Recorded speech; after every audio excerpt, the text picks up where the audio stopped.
waka enyoma bebre ti well fa lawyer ho bra ye be lawyer eno na lawyer kronia the line December 27, as you may know, as we all know, being considered or has been considered as a year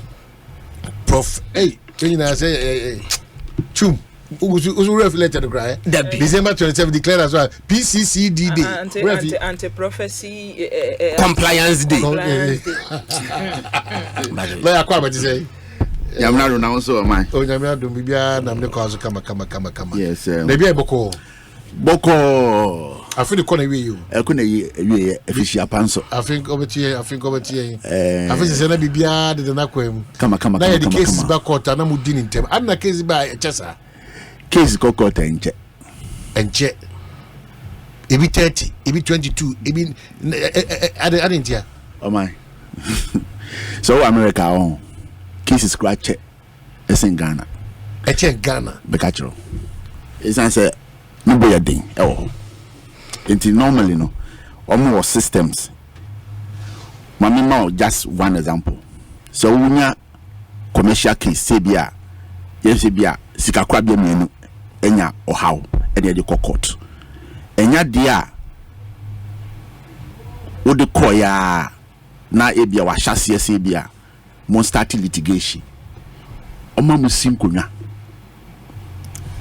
Se mumbunku na munsiesi asem no munsiesi asem no, that is the pre-trial don't translate munsiesi tintim ebia entimi enante bu okwo entimi nante enko bia be se 1 month no maso over asem na wie kwesi bu on metimi translate bonku ni esi ana okwan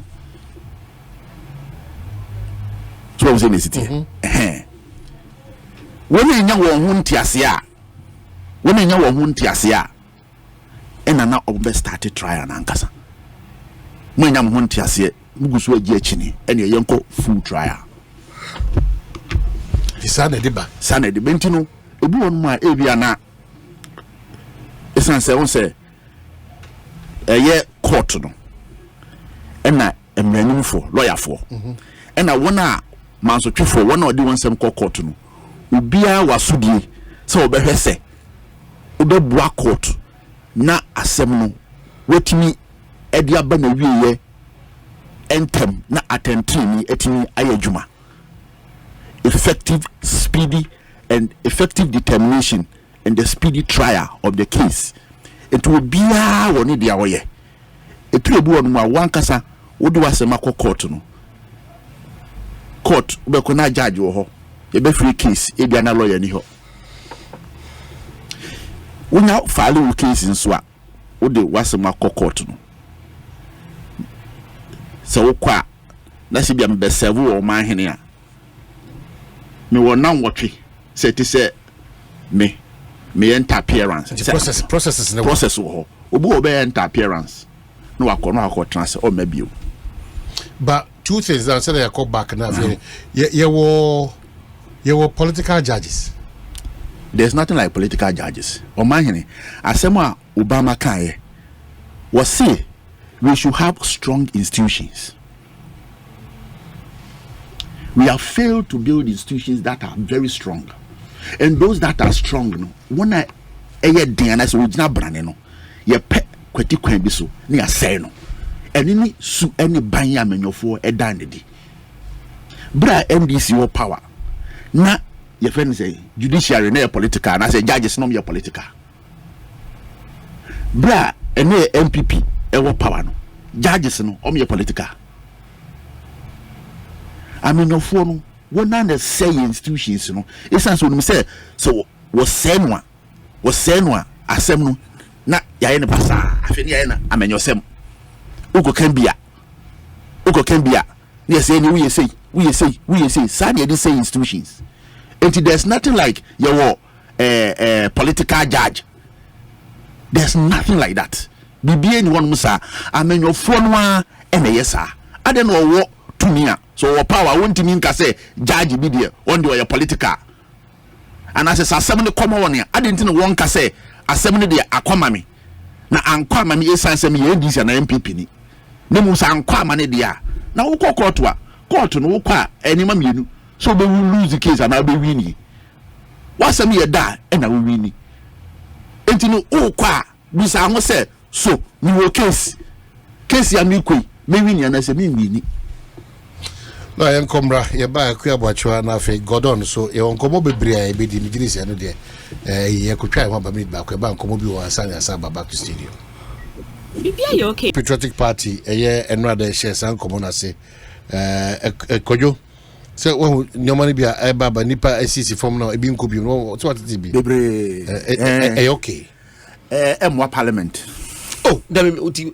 wa mi aka Fred in common kakra ye be Fred o today Fred Chairman am common and interview no an ni ye ye be Fred Chairman na be na se ntimi nko ayi NDP sa ma back sa e de chum chance okay why are there etiantia no kitwa bi Fred Imagine is Fred on say enra rise of mallet na se boko tro ye no enkofo attack no pa osie ka akwa se enkofo ntombo kakra eventually what the apology by Zamallet ne Fred Chairman samu eye mpanifo bi a that industry no omekukudam utie Fred Chairman san nsema wo ka utu se na adwuma bobe ewo entertainment industry no aban panimfo ne mpisa mpanifo mo ntenase na omonye adwen no mo fanye adwuma de ya ne se wo kasa no utimi se omo ankasa front no entokwa wom we ni biaso we mini we ka abai kwa kaso gbesi bia amphitheater kwa mo ga se se ayetwam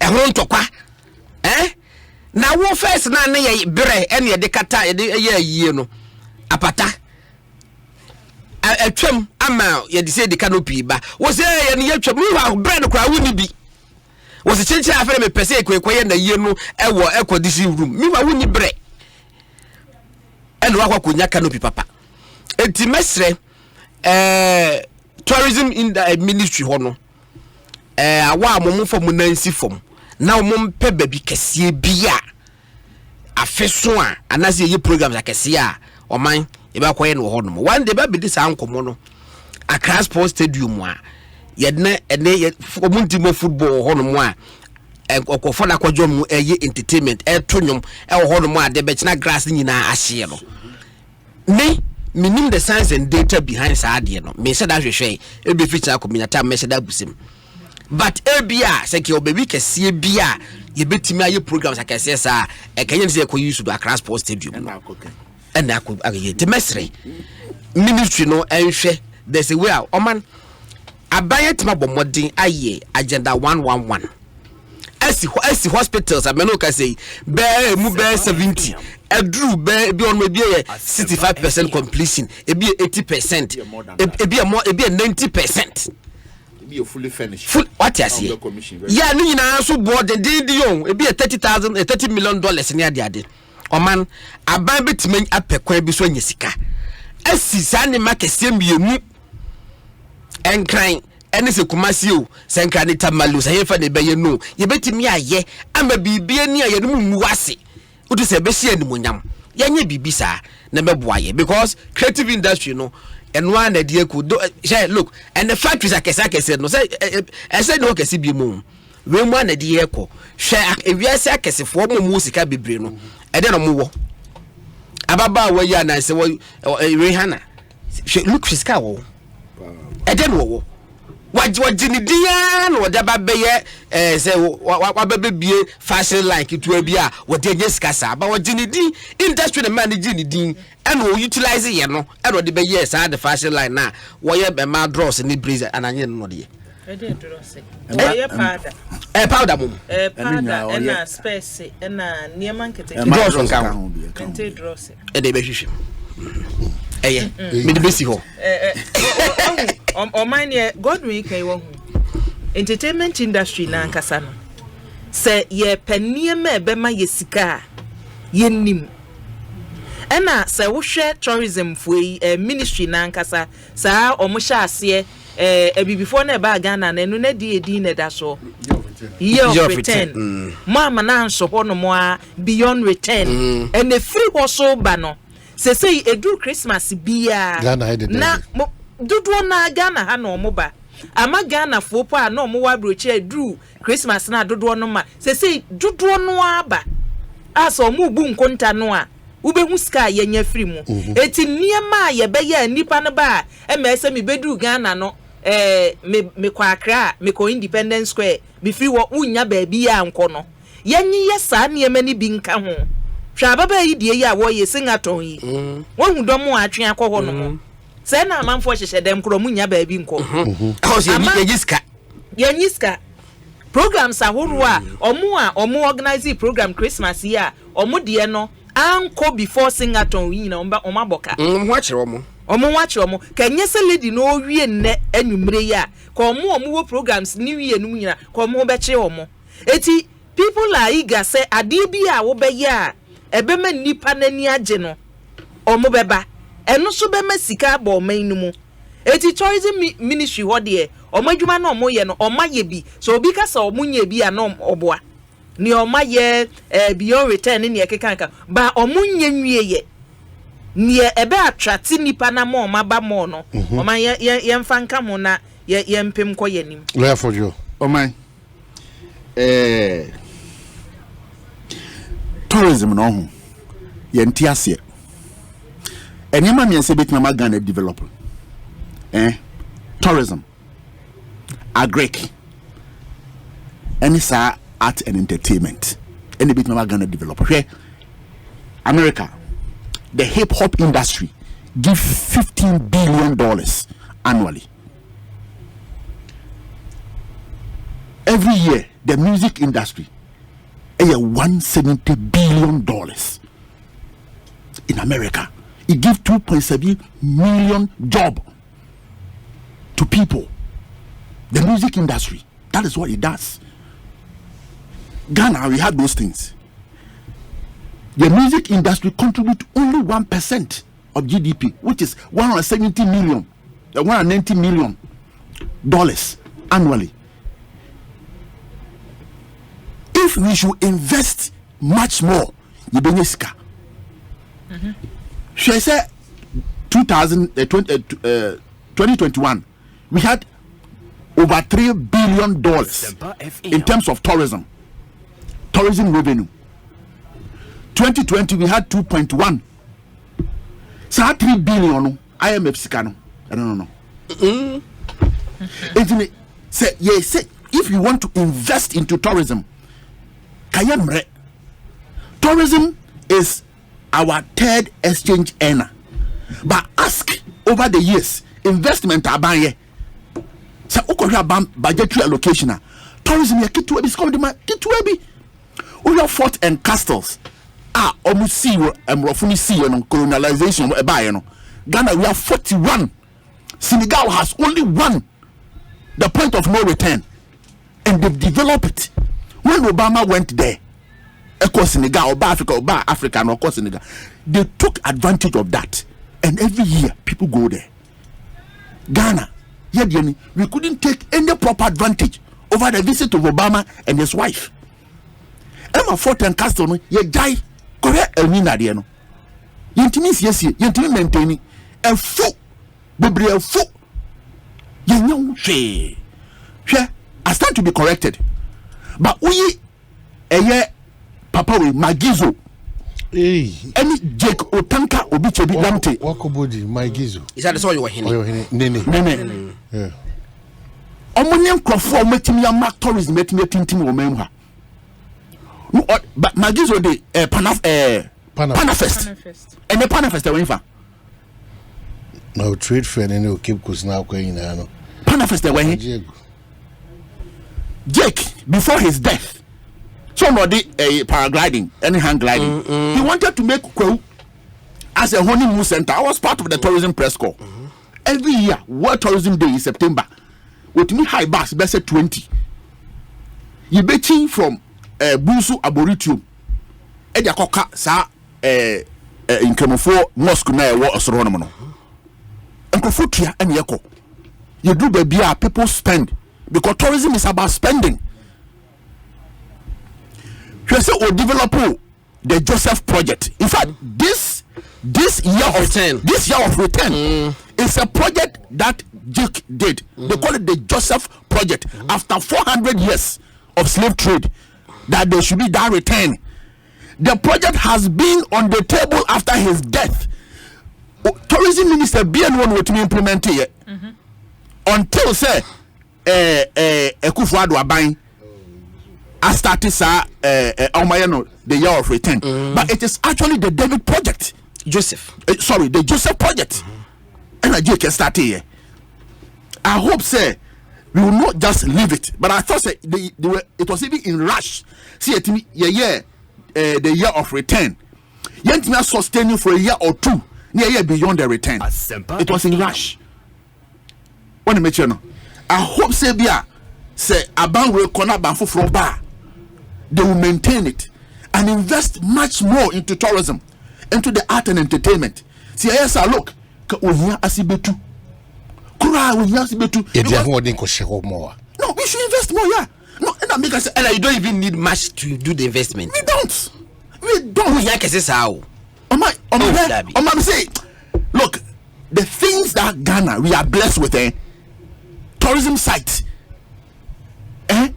waterfalls,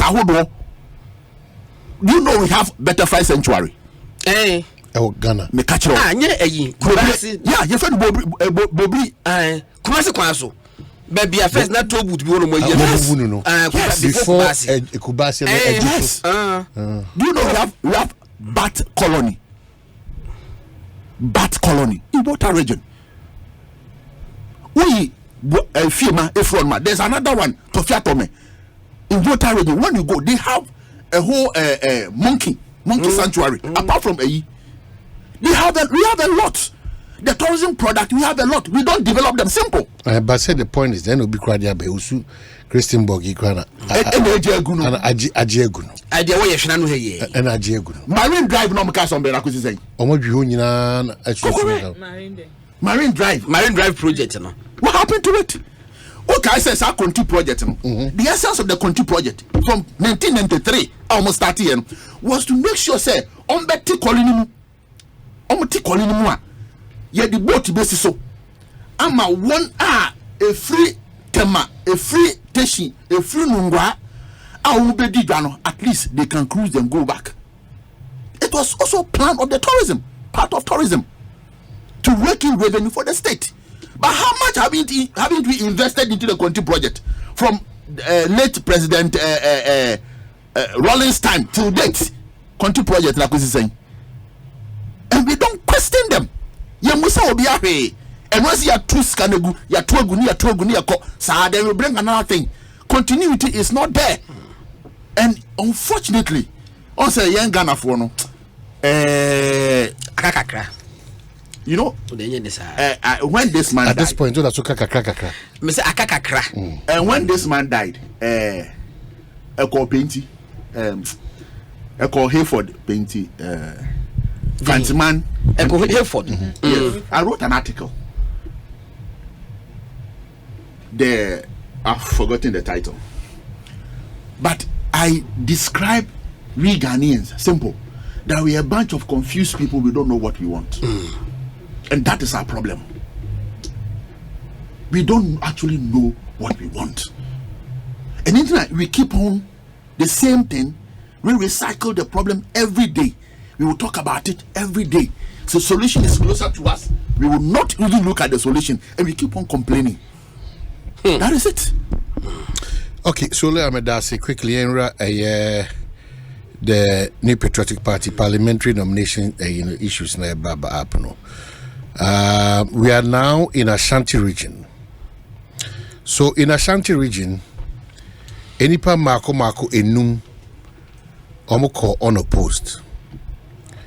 We have Ekrofom, Alex Blankson, Bosomtri, Yao Osei Educhum, Efijasia Sokore, Nana Ayu Efi Ejeso, John Ampuntua Kuma, Offenso South, Isaac Yao Opoku, and then the contested constituencies. Adansia Sukwa, Kwabna Tahir Hammond. Also, a violent person. Omo nipe contested no the otoso no ye Enoch Echampon, Kwabnan Cancer Samuel Benfo Dakwa nene koi. Obi Nipano. Ya owe poprano. Ono wasaba. Wasaba bio. Owe poprano. Wasaba. That's what owe poprano. Now Makaka Kamyami and Biatra. Don't go and just spend money and the best decision. And chairman I take a year someone wakano.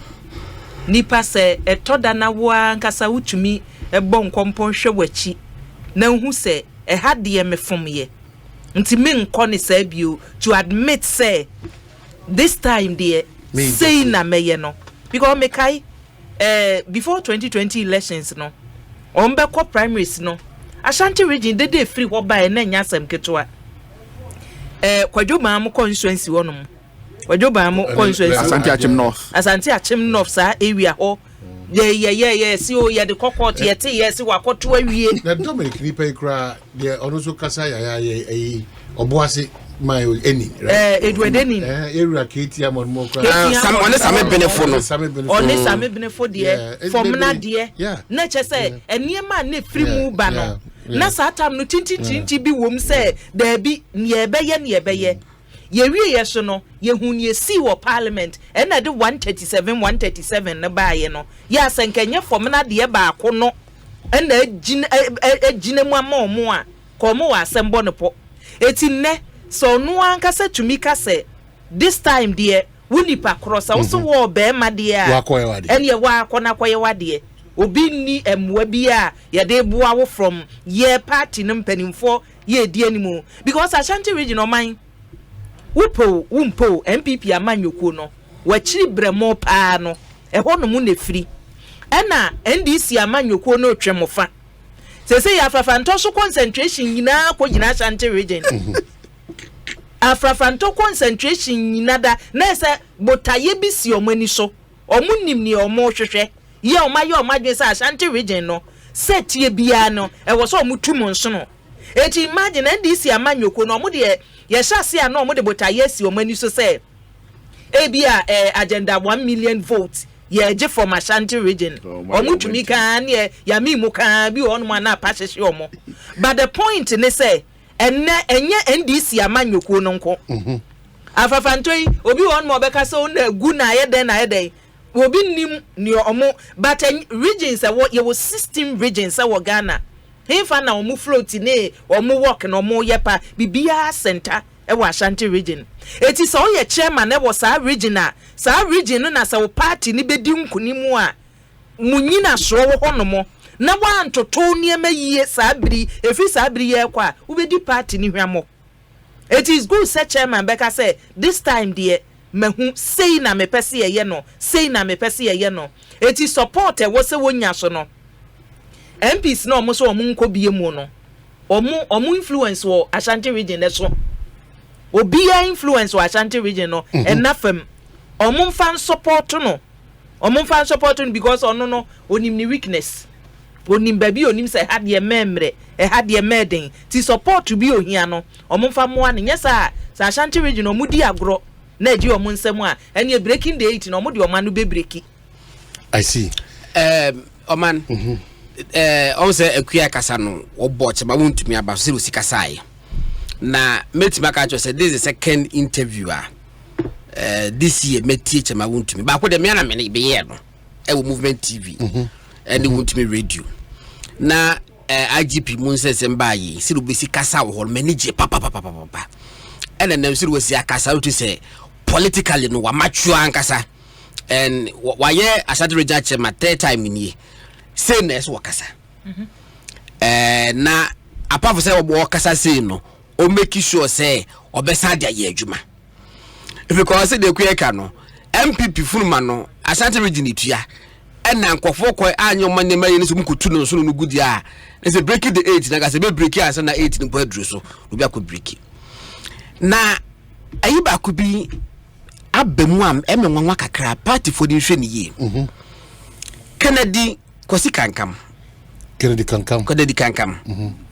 the MC for Asawasa oye edabi asokore mampo sorry we say asokore mampo yeah oye MC wa asokore mampo No way MP before I put Dr. Kabila say oh opoku anipa na obo prempeni aba so sa no Kabila omunya minu ano Kabila se minu apa o no baby ade na ye de na ade ato se enya atamfo na oman Kennedy kankam na way MP ewo inshaye so eno lusu ni primaries eno mampanyi epe MC ewo different constituency and as a municipality of a Kennedy kankam free inshaye so and the quarto asokore mampon if I be busa mo so na ntokwa bi ni ade e wo asokore mampo ho no ma no ma page person do mo ba no na if even though Kennedy kankam free ho no de ba no won se dan tell no na so no aba be neutral ayi bi nti no wo de na ba ama ho no mo no bibia akoboko minimum the city about what they buy MPP for guidelines of what they got to about we say omantie o say obi oye MCE and I said DC who person contest baby a sitting member of parliament wa resign time crowd so nyasa resign keke o say time to so o resign ansa na also resign ansa na wako MCE a obesa who keep post no now say contest no ayi say baby a NPP member of parliament anyhow eto mu do na so kutomu post asa ko contest o pa obeta ko contest Kennedy kankam da so kuta the post and resigning o ko contest city member of parliament in the person of First Stephen Amwa how fair is it fair na me put so ni di ka ho to isabubo ni din I don't think say fair ebia obetima ye argument akwa chiri say yes where ebia kwa insurance no and municipality no e follow within the same area there that may be the argument but that may not be the spirit behind asasem na party for the car you know spirit behind asasem party for the car and they say one person do MCE did the croji kama na party ni menyam na meye MCE e wo area ho na ensa target MP no so a position which for me it makes sense and the way asem the party for nation ye party for because who ye MCE or baby and now be the MP baby or the MP da omunya very careful I think say legal issue be baby I was saying your party impending for no okay so and I say make me boy I think say enye se bia we me ba nyoma mienu Dominic Monku road minister ma me go kan kofo na omusu free parliament se any Joe Wise makasa any Dr. Free yakasa eti Monku road minister ma me na onkasa na fe iraka o de Monku ne ma me mo de mon friend na monye nuisance ma no obefa na yo ne yakasa because nkomo bebre o a ontimi fa je ira makwata oti enkan so otati nye se oti enkan ye kasa utie nti ofa makwata ye se ebusa o nsem ba ko meri nti oni enkasa la ba minti o na on say enye say we MC nko I think say sa directives na say we CEO nso a na opese o contest ya it is all reason Dominic Krata no be dey enkin kai why me giri say na eka ho I stand to be corrected but I think say na eka ho on e mechero we hear that craze e does no do CEO for do na omunyina obi person contest na ba o ma me kwa kai be ba ku bi kura me there SIC savings and loans me aminu aba ama companies we guno me say me delegate one more we ka just mom to the company without a board no e be no wetima effective I dey na board do you need a board to function there be too much there are certain decisions west that's all you cannot take without I don't even want to go there me say all right no you are expressing an opinion no me your party we team can say we need board until one function and other challenges no you see but the problem Yeah, no. The problem no. Already issues. So the problem now say aya amenyofo no. Sebi so mo ba power. Na so mo person mo move be positioner. Aya sebi. Manu de sumnem. Omo mu bre no. But Dr. Kokofi was it's not a matter of meritocracy. Yes. Was it should be a matter of meritocracy? It is not, but it should be. Yes. That's you know, ideal situation. No, but that philosophy say the interest of the party first. Of course, that's my raising question.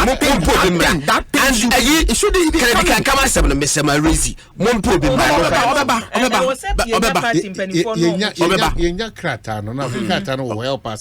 To know, say General Secretary, National Organizer, for further. The same thing. One Kasawa raise point to be said the only defense a bit to me abano.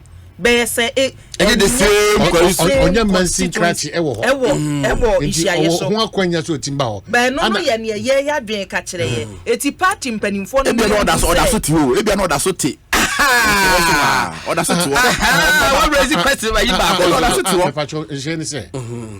say o your mansin cratchy answer ma me twa adwensi eye dokua so dokua no contest we kropon no MP from good. Yeah. Meboa. Just like Ekuyokun. So for Ekuyokun. Yeah. No boom. Yeah. No, that's you MP. No contest with different questions. No, Obabe contest was central. And Olusu. Doku answer. Ena Onusu Jai Ekropon. And Obeden. Obabe contest and we win. And no Obi Busa say na da ben obetra La Paz. Da ben obetra hono mo. O Mike Nkasegumi. Da ben obetra hono mo. Obe contest here. Iti enu bia na ato kankam dia working. Well, me just sure say emran be taris easy to just understand. Me just say yenya party national executives they should be na can say busa wuntumi about this one. Na ko chirechire mu. Say e ba ne sen e na owura kankam. O san ba nhia so. Adena hono na yanti ase the king kind no. And now say the party mpanimfo no mebo no my answer na ebeto aso kwadwodi a wo kan wo hu enra ye be so yu se na mi bibise CEOs ni bebre akopeke for madwene ho amenti ase manyam aye so omanyo unim delegates no omokoto aba nyame ya adoma next month no wo hu omo de CEOs no so omo pese omunya nipa ombetumi abo omo parliament a yesi unim owu a na wahwenna omonhwe positions a yede ma omo abanyi baaye any omo performance because me say wo kana akoka David Asante Ghana Publishing one mo a I will tell you say he's a manner wo de ne ko baabi na hwa asey a ultimate turning around yeah and wo was say nipa no na wo de ne lead bibia wo wa rehemu say sakadie ka hu sakadie because o man na wo can say na challenge say oba bonte da bebe ka che say SIC loans on e den ko no or challenge or challenge in fact on countless occasions oba kan ye oni akadie no what na hwa na say o maye oni akadie no what ho di akatua na say o ye tua na kabusa si ye tua na kana because I go back say adwuma na de share me nsa no ya mfa akade anka me ho a the best thing for you to do just resign just leave it and go na to because untumi nsuma me afom wa bra wa ama me sekai enti me de adwuma na to na kokotena wo baabi ba sa wo tena konwa no so na boso me so ye tua wo ka wudi for almost 4 years or so wudi sika ni di na wo be ka kire ye say workers better you can ntu amka o because A4 to grab ko no bi no o my SIC savings and loans SIC savings and loans o my sunyani east and west no mani abere wo ho no mo eti say wo so wo kwasa constituency ni bi wo na wo say odupon wana say obi mfiri ho na bra na so ne wo wachi a wo de ikoni a omo mfa nipa ni nyina nto nsane so omo ayema omo post ebi digital center ebi ko National Youth Employment wo mo e call ye ni nyina no mo nhwe adwuma omo ye no ho mo ba mo se omo se baby a wo call ye no modern mo ma ye hu achievements ne wo call ye wo ye wo ho no mo ne nyina so mfa nko parliament o ma me Asante region ho yeah empenifo kuku dam na omo eso mu nko bi mo no wo kanelia omo influence so pa o very cause obi aye MP for 24 years Ebi 30 ebi years. 30 years. Obi no ye MP asa na delegates ni be kwa ye be wo. Even omo prayer bana be kura. I'm yes, possible. Ebi abenyu obi o di be 30. Oman ade ba akwa mesre ne se omo nka humu sampani for omo nko bi mo no. Omo so omo nye careful mo anfo mo ho anhyehe election no mu.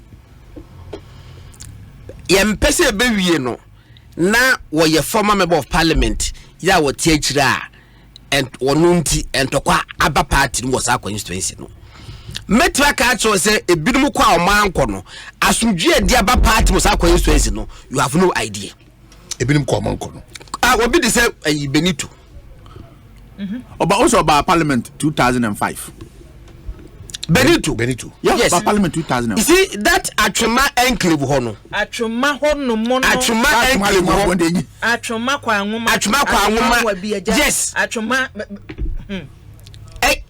ene man Atwema enclave woni manso yes amansia west ne manso kwanta ne ade no eye se go bi de Benito wasi fom. Okay, so yankwa homa no so quickly na Nkofo tu a my interview omo nyanda Dr. Kokofi ana papa yuso mbe interview no amzo omozo eni monyam shepa omo dia sho omo ankasa omo ho ne Ghana, you know, omo free parliament no you cannot someone empenifo mi no ye no mudi nkomo aka no ade bi run it through say adifia medoma se di omansi anye ho se bi mpaduasa omo nkwa ne nyansa wo mutim omo che se wo bana pese osua da bitime sua se unya wono bo se chie besa bonsu ene di nkoma omo ko parliament 1996 no woni GH mensa ne ko you 1996 woni GH mensa ne ko you right woni fele so Japan mo ne ko you woni na Akufo Addo na ne ko ye but in terms of age na the age no form etumu hu ne se wono ne ho odin ono ya brantie edo mo yem empanifo etido mo soma no omo virtual mo ye turning into like a research officer and as a research assistant to GH Mensa enemre mu ye kase ye ka parliament but nembe koso hono ma udi bi nyin embo nipa me sedi a obo se GH Mensa bosu edin kan if I even two krempu ba no say Nkofo gidi say we lawyer eni pe be ka so we lawyer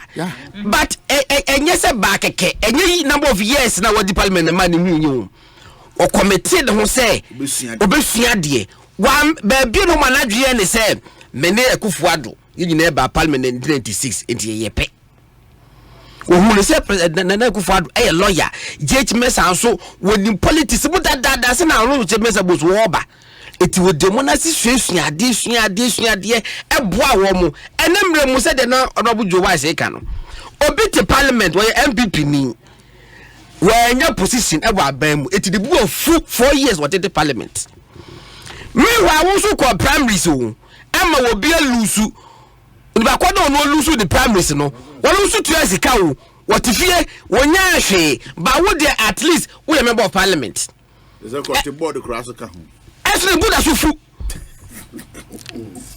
as the buddha so fu et bibia ni ho akode no beshem obukọ trouble parliament ko pa agi say majority chief whip ebe frankofo GH Mensa time how dare you Felix also Japan time the great leader how dare you but say no sada akwakoduru ebia it is never too late to say party no ene party no kwan omuka all aspects of ye nyina baby yes and no baby me ne friend say deputy information minister me nua ba Fatia Abubakar me penase mo ama okuta position ba obrɛ ho ase ne yakɔ baby akonya ba ko pende wo ho na emaba wa bi twam mo man baby pontina me say na bufuo opte so mo ntefe adu baby a endai so man panyi ka etwam se aban nipa bi ka etwam na se obi te sari na de fira no ba ne sa atamdidie obonda mu enwe ya ho isi sa de moment sa de ne ba no na ebu afiri wiase yenye bibi foforo me gidi se bi a wo ya kwehwe ena no me wo studio ya na me class 4 teacher Auntie Joyce What's my de what as class 4 was send the message. Was I'm listening to you. Na me just say so I see so that's all. I see that's what I say. E ho no ma na Auntie Joyce aye mama no was send the message. Share your kwa send off. E kwa me ko ka asem bi wo na Auntie bi hwe. Auntie bi ni ma chia ya mo e wo phone use WhatsApp say sa asem na me kan ye no ya temdidi. Ba me so bi say ya temdidi bo say no sa no so ti asenti me draw. When me come back and forth for sana me cement ase na the phone na me offer as Tracy te wonye voice note mra na Tracy aye voice am ka chese me mintie na Tracy send the message. I feel the last one the bar was say uncle the long and short of the discussion is that grandma says withdraw and apologize live, and I said it and I may withdraw and I apologize.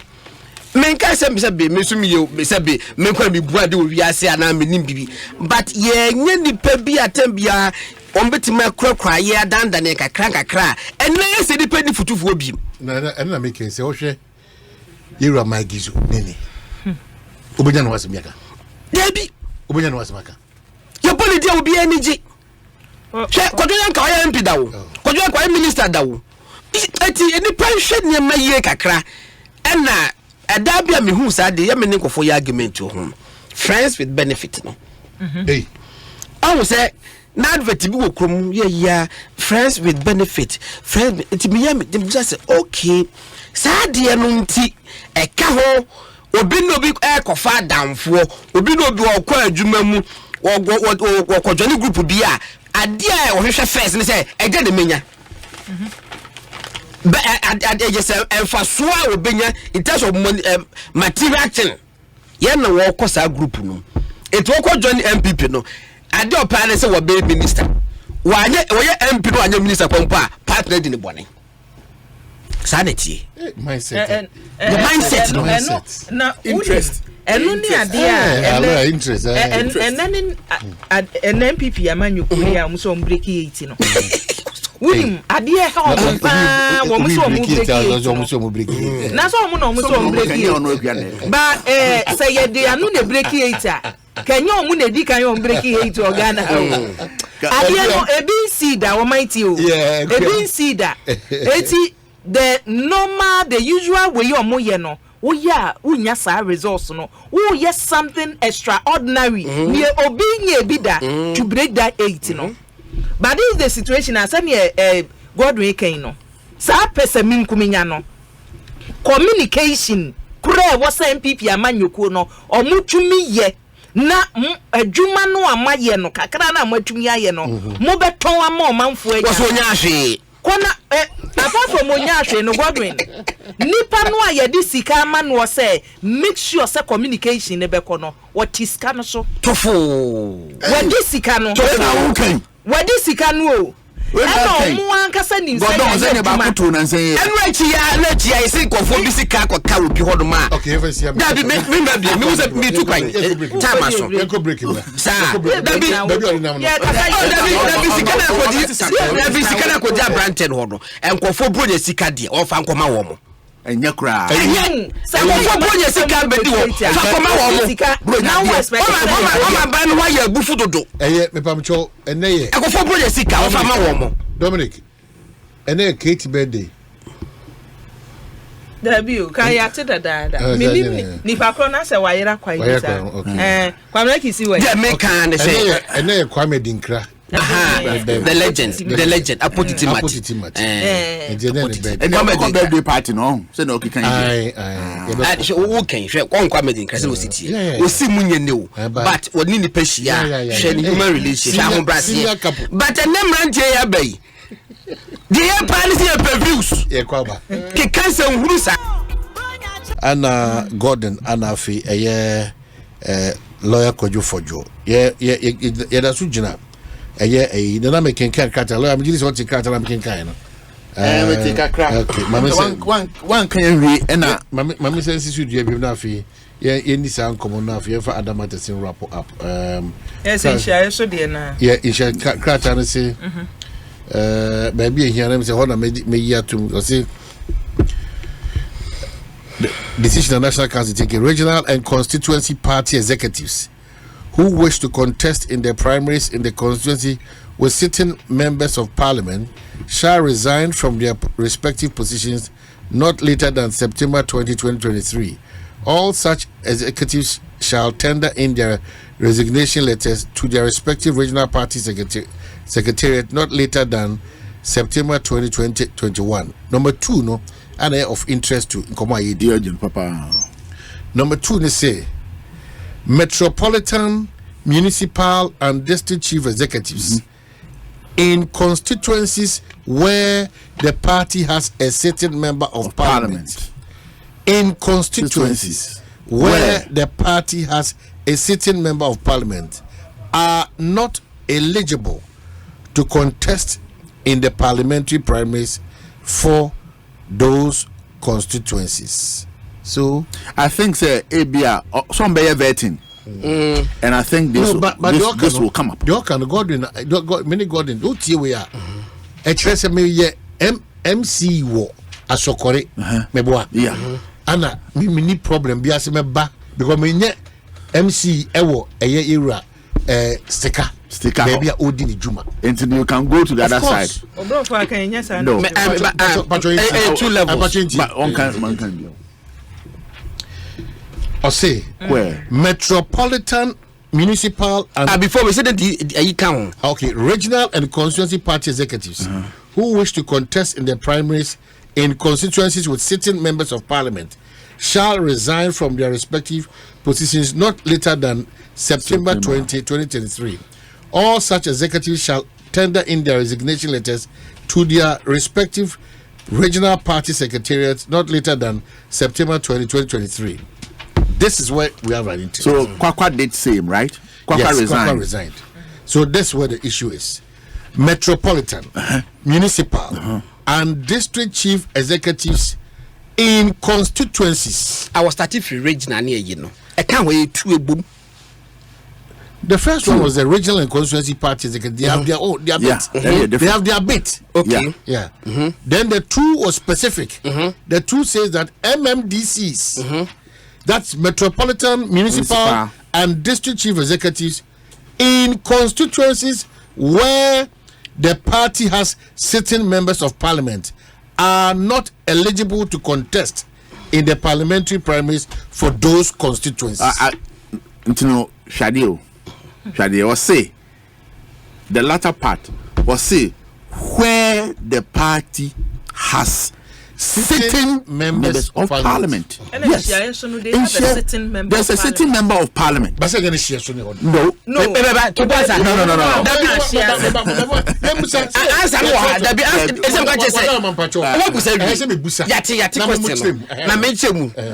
Who's the 2 legs? First leg was say regional and regional executives. Regional executives. And even constituency. Then it's Kwakwa. Regional and constituency party executive. It is a party executive. Said the Kwakwa. No, the communication director.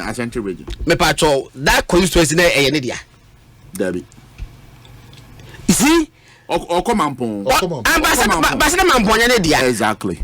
But regional executive, that fall under his enclave.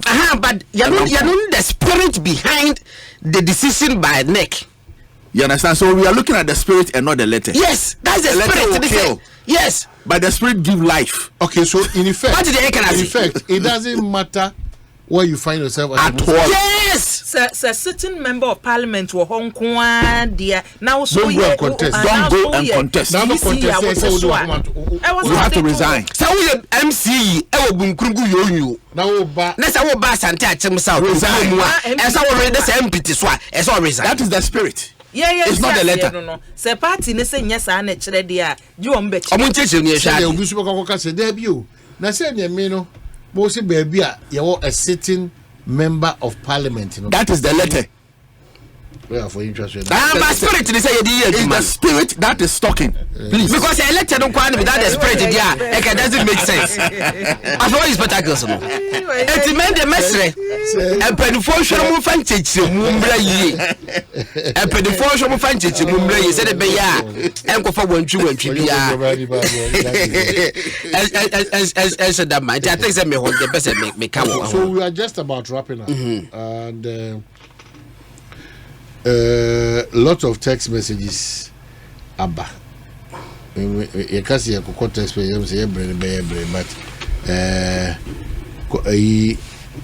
the party NDC me ayi o mane no me kan sem bi wa ha me rizik topic to be say me hu mate say former president John Mahama aka say wasi for resource na teachers na wasi for resource na aba no teacher fo bi ene invigilators bi ekonaivo with students no emma so mo jijiska no mo wiem ama nkora no na nkora timi atwa me hu sa asem no enra mbeka no ha ba na menyanka story no nti na me rezi doubts kakra se miti wo bi gidi so o man panyi bitimi former president bitimi aka sa asem no Omanyini, me non kase metie ma hwe video no. Akenkan story no. Omampanyin dada John Mahama emeka say Dr. Tip. Na I think say most unfortunate. Say omampanyin dada wako school wa yen so hwe apase da. Ebi ko pa one day bibu wuti bi feel ebi ko mpa utwili kakra hono anye ni yi.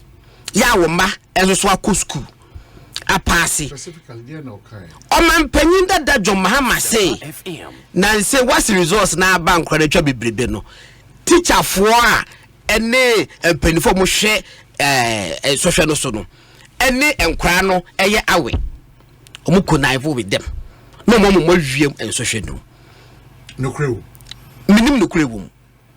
So we have to look at I'm saying it is about old full audio no. Meeting a short ninja complete. Back the full audio that ben na with your experience. No crane woman anything. Miss my teacher neither. There's a connivance Debbie, Miss my teacher neither. Miss my school da. Every say a year so should be a one day we say be a baby can be pure baby near 12 pepem. Now I said dear by yes so AI generated. The AI put a year, you know. Now the AI no parkano, artificial intelligence. The worker say I can't find this and you go put and quality bon consulti. No much running in our room. What I say, I'm on much from paper no. Say this was the first time if we are say as a blessing more practice abba baby. Maybe a crown. Debbie, the AI give credence to what the former president is saying. Because and your teachers know and the best had nama. That AI no I generated teacher for Omanpanyin John Mahama the time as vice president as president. Why can for him will be social media? I'm not sure it is based on the results of Muchemu. What I'm saying is that so there's a certain level of connivance. There be we have evidence. There be evidence, Anna. Maybe Rebecca say, "Wakoye mampeno." Na inse. It is because emubedu. But no crepa say, "Kojo wa akuya wa no." So I try as a teacher for binimu ebuwa nkwada bi okoti kwanso. Uko O level. One go level. First na mo yen so hwe wa hin fe Kumasi Unicorn House.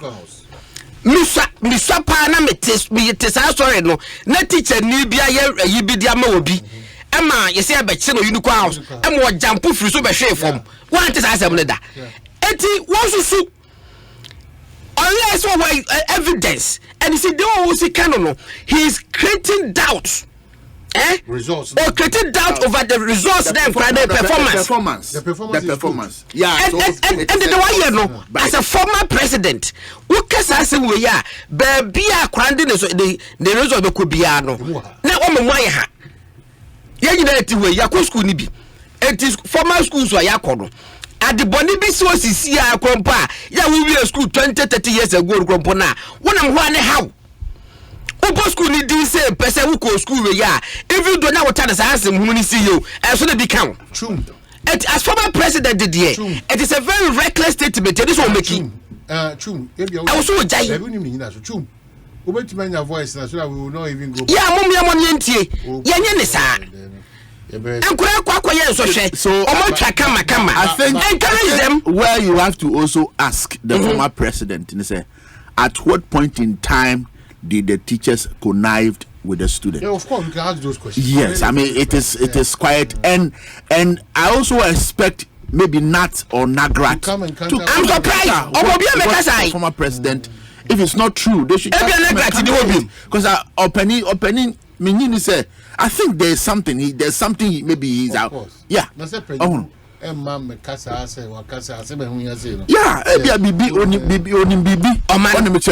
you see. Unim said there, you need evidence. Until he comes with evidence. When you be but for now, how do you also jump in there? Where is the evidence? Well, I must go to his house to go and ask him. And especially when the implication of that statement will make here. He knows it. When the implication say, and Korea social say, extra and Kofuenya 8A, 7A, near the day, or my pass kama. Instead of you to praise these young kids, Shasma Wabeka, and to say, I'll be quite good at 8 days. You know, say, oh, Namuka movie as you know. Why? Okay, Akuya, on this matter, Abeka. Oh, my yentian, no, me person me tien and some in TV. Me person me tien and sana. I had and then news by could join news, the boss, I join news. Person me but join news. Join news, they're not watching. Maybe the meeting, it was just like 15 seconds. Join news were very comprehensive. We make reference to join news. Me person me tien because ya addition me ene baby a madwen wo addition ho no. Se yanhwe ya o man ebedu baby no nipa bebre yi wo momma no free akra any exams o mo twere no mo mpese o momma no ebetro the normal exams ayetro no abrochire exams no no momma no ko school ha no mo register o mo no mo twero also that is on different level like the O level no A level who say nanye bebre say people believe say yeah exams na ye twero no certificate ekita nkwada no se munye duo so mo de ko ba bi obu oni dabi he said wunyini and you are getting more exposed to say marrying so what concurrence ya wan hwa wadwe ma say ye wo international schools crowd mo yes exams we you mo ye dada na no so se ne ne nipa ne bebre oni omo kasa ne omo kan so e say addition ye hu nhyehyɛ ye omo ye toto niema wo ha toto niema eti se ya nkasa ye bre niema ni bi ase a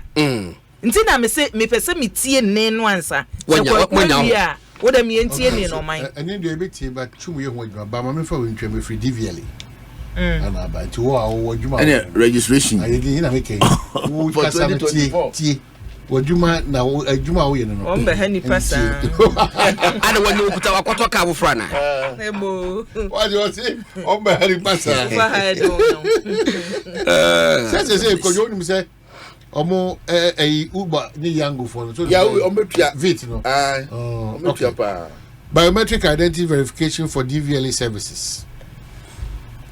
The Driver and Vehicle Licenses Authority wishes to inform the general public, particularly vehicle owners and prospective vehicle owners, that the DVLA has successfully phased out the old manual system of vehicle registration and other related services. To satisfy DVLA's goals of eliminating identity theft and false representation in providing these services, the DVLA has migrated all services related to vehicle registration onto digital platform which can be accessed online.dvla.gov.gh. Secondly, the National Identity Register Regulations 2012 LI 2111 requires the mandatory use of the national identity card for transactions involving identity verification. This includes all services that involves applications and approvals. Thus, henceforth, DVLA shall accept only the National Identification Card for identity verification for all services. Pacho equity for passport.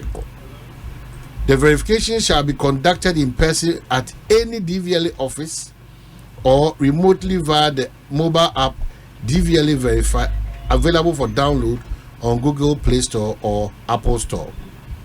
Registered vehicle owners are also encouraged to visit any DVLA office to authenticate the vehicle records and complete biometric identification. Biometric identification. This is necessary to enhance security, ensure traceability, accountability, and most importantly, improve customer experience to drive productivity. For further information or enquiries, kindly contact any of the DVLA offices or email us at info@dvla.gov.gh or call us on 0800 160 160 or 020 320 0112. Inti Ekuya, inti share abano. You have quickly the former president and leader of the NDC, His Excellency John Dramani Mahama. Education system is in shambles. After 1 year exams are in many places, one checking Quadano, they let the children cheat freely. You go to places and the teachers are conniving with the children to cheat. The effect of this will be seen later.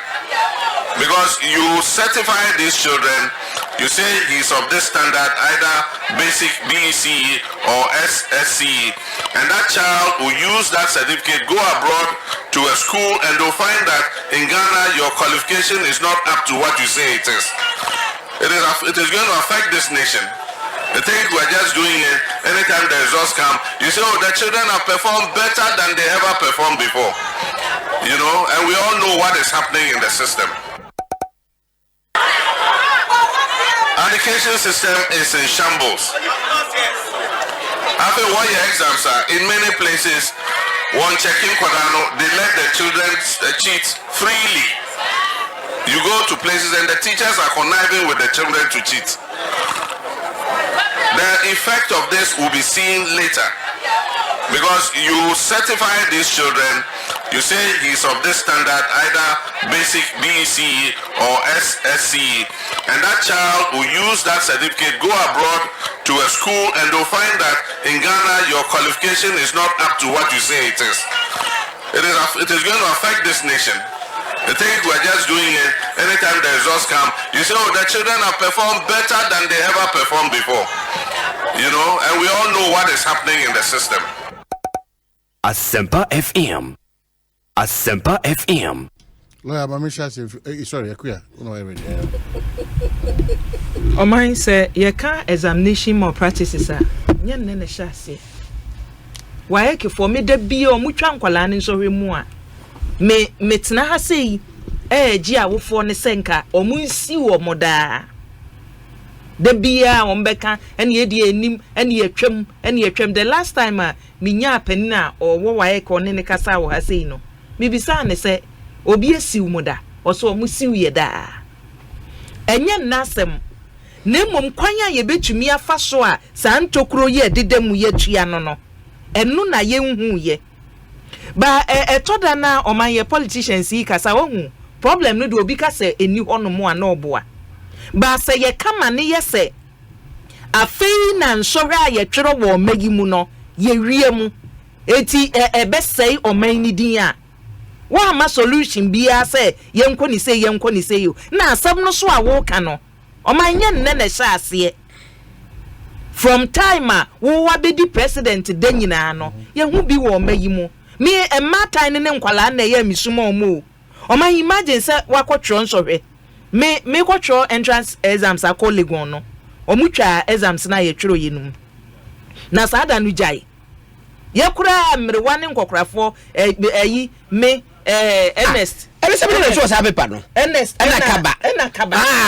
you twem na no petututu paper for from de ba me ye tro ye no ye tro na paper na ehye ye yi free machine no mu a ne de awura ho ne de abrɛ mo ntworo de kura ne empanimfo ne na fom eti imagine say akwala bi be kwa akotena ho se me tworo nsɔhwɛ no be tworo nsɔhwɛ na wi onim se we bi be bɔ apɔ ba nya obi ana because me sa nsɔhwɛ gode me ma ama apɔ anda bi mama pa na dwumu nyina ma na eso ye twa mu ma ne kan obi a eti saa de no a ye no entokuru no wo ho no mu e wo se ye tuatua entokuru no ye nye ye wi ana students no ene ye de ohaw no aba beto wo so ye solve sa pro ye major problem a e wo se ye solve ba sa wo be kan say ye se mo so ye a na mo ka se ye nkwada na twa na mo de bɔ mo ho aba so mi wa se enya ne sha ase o. So in effect there's a connivance. No, on my let me read something. Let me read something. Okay. Congratulations to all WASI students, their teachers, as well as their parents for the excellent performance attained by the student in this year's WASI. This is no doubt the result of hard work and dedication by all of you. You have made Ghana proud, and I wish you have the very best as you move on to get to greater challenges. Please don't let anyone denigrate your achievement. Not everyone can appreciate what it takes to be an intelligent student. You have earned the excellent performance by the dint of hard work. God bless you. I wish you all a happy new year. Dr. Mahmoud Bawumia. Politics no na ha we no or the way by after Jomama can say we na so it's a shade against Jomama me bawo share story be we August 9th 2015 453 WASI results cancelled, 185 schools under investigation. The West African Examination Council has cancelled the entire results of 453 students who took part in this year's WASI examination.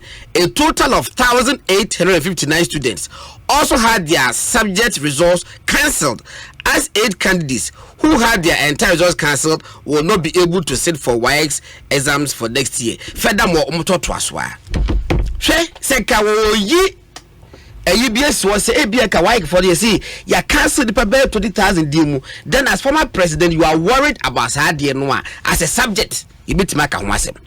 But what the Baka Hubelenki, yes, say. And Kofuaka say, I feel na Aban and Kofuetra and Kofuetra no.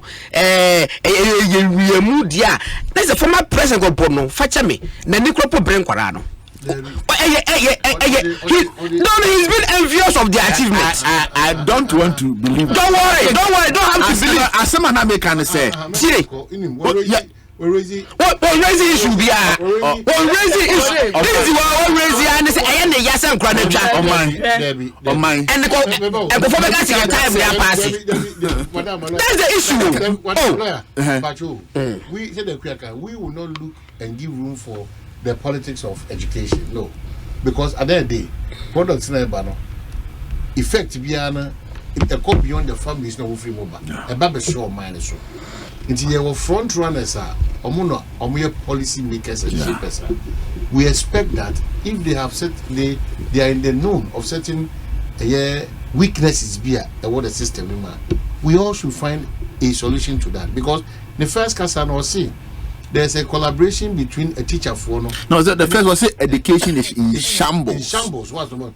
Or two, a offender, or say a connivance between the teacher for and Quadar. Yeah, number 2. So even the first two, we need to subject it to scrutiny. That be one see what even the first 2 weeks. I ask me more do. Even in shambles, it's serious. So we ask the major stakeholders, including IT and I say if you school be. Ukraine say ya this is it in Apansam? That is the question. Number 2, media dance yourself. Some teachers, some schools, some kids, some parents. There's a certain level of collaboration in our quest to get a poor or to pay for a poor. It's all forms and shapes of connivance. Yeah. But answers here and there. Ebia the quantuma and I say the do honestly they see page animuno how well are we trying to stop those things? I mean, hold on, yeah, but the shading and the policy. Yeah. I don't even want to look at say and then the start here, but I think say to make such statement, categorical statement, yes, and that education sector, no, it brings the entire image of the education sector down. So, if you have identified a problem as a former president, I believe that, like I quoted Obama, build strong institutions. There should be avenues, some channels are some of these things can be pushed there to correct them. Stakeholder meetings, that some of this problem can be resolved. But the moment it becomes a political tool, now it's everywhere. Then you are putting the education sector in a certain picture for the world to see. It's not healthy. That is it. And you know what is it when they say something is shamble, atitia pansam, then you can't even make reference to its goodness. Now, Osha, say our neighbors, Nigeria, Togo, Mali, Burkina Faso, they come. They hail Ghana education system. Our education system may have some challenges, no doubt about it. But to say it is in shambles, I think it's serious. If it is in shambles, look, it did not take a day to be shamble. It has taken years. It's just like a pendulum. It doesn't take a day to swing or to move. To swing. You understand the point? By the time, if he wins and come, it means he is coming to face an education system that is in shambles. How is he going to handle it?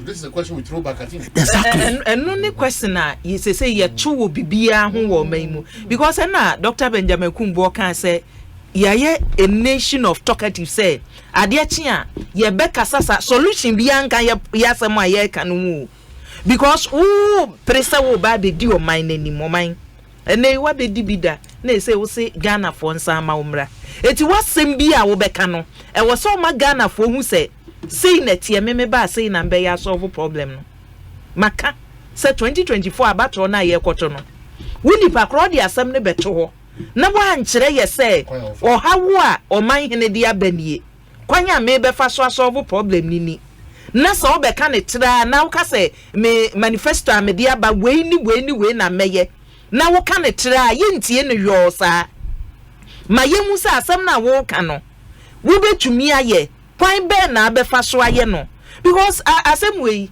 o man ya ti bebre ba ewo nipa bi obeka ene sane emu duro no ye befa no wadi mampani da wo sa preso obedi mampani eti asem na wo ka no fa ntira enye ye eti solution nka ho because we ye problem a ye pese ye tu ase enye problem a da bi ye pese ye lament ya na ye wo ho no mu die ye wi a na ye ko